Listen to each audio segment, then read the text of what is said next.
tonight. The ABC News exclusive: Indian civilians have been killed. The Biden administration pushing for a humanitarian pause. So how the Prime Minister answers that question. Headquarters in New York with David Hill. Good evening, and it's great to start another week with all of you at home. We have two major stories as we come on the air tonight. My exclusive interview with Israeli Prime Minister Benjamin Netanyahu on Israel's war, the hostages, will there be a humanitarian pause in Gaza? But we do begin tonight with the scene playing out in a New York City courtroom today. Former President Trump taking the stand in the $250 million civil fraud trial against him. The first former president ever to testify in his own defense, to take the stand himself. And it grew heated. Trump taking on the judge telling Trump's lawyers to control their client. The former president was seated between his lawyers at the defense table, then on the stand just a few feet from the judge, lashing out at him, accusing the judge of being unfair. Judge Arthur Engoron telling Trump this is not a political rally, telling Trump to answer the questions, threatening to eject him from the court. Leaving the courtroom for a break, but still under oath, the former president gesturing to reporters that his lips were sealed. There is no jury in this case. The judge will decide Trump's fate, the future of some of Trump's landmark properties. Even so, taking on that judge was clearly the strategy today. And Trump did concede he knew what was in the financial statements at the heart of this case. ABC senior investigative reporter Aaron Katersky leading us off tonight outside court. Donald Trump arriving at court today to testify in his civil fraud trial, spoiling for a fight. This is really election interference, and so this trial is ridiculous. New York's Attorney General unfazed. Who's I am that? certain that he will engage in name Judge General? and taunts I said we only have And like race baiting. attorney general. and call this a witch hunt.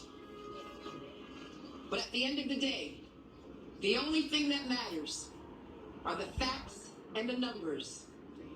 And numbers, my friends, don't lie. It was tense from the start, sitting right next to Judge Arthur Engoron, Trump complaining he called me a fraud and he didn't know anything about me. The judge admonishing the former president, please just answer the question, no speeches. Trump did not comply.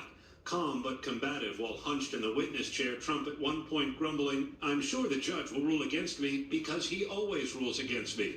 Judge Engoron exasperated, calling Trump's answers non-responsive and repetitive, at one point yelling to Trump's attorney, can you control your client? This is not a political rally. This is a courtroom. Two deputies and accountants saying, I have people. I pay them a lot of money. They're accountants. I assume they keep good records.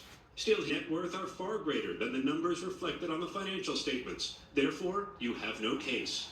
To use this legal case to his political advantage.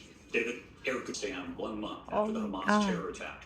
The Biden administration pushing for a humanitarian pause. So will there be one? How the Prime Minister answered that question.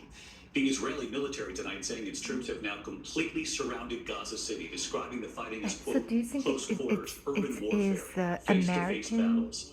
election made this The health war, or ministry is in Gaza Biden run by made this Hamas war? now claiming more than 10,000 No, Palestinian civilians Russia and have been Iran killed.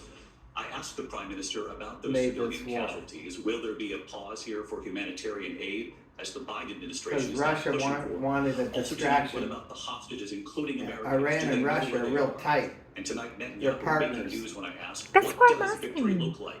Who governs Gaza after this conflict? My interview time ago, President Biden has repeatedly said that Israel has every right to defend itself, has an obligation to defend its people. We also know what the administration is now saying, calling for a humanitarian pause to help get aid into Gaza and to help minimize the deaths of Palestinian civilians. Will there be a pause?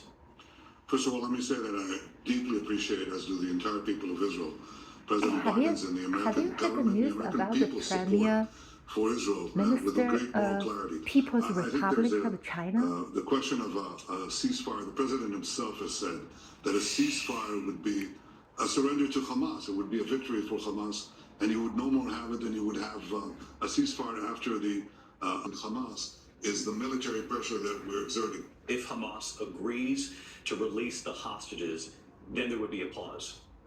Well, there'd be a ceasefire for that purpose, and we're waiting for that to happen. It hasn't happened so far. Do you know where the hostages are? Do you know where the Americans are? We have some intelligence. I'm not sure it's wise to share it here with Hamas.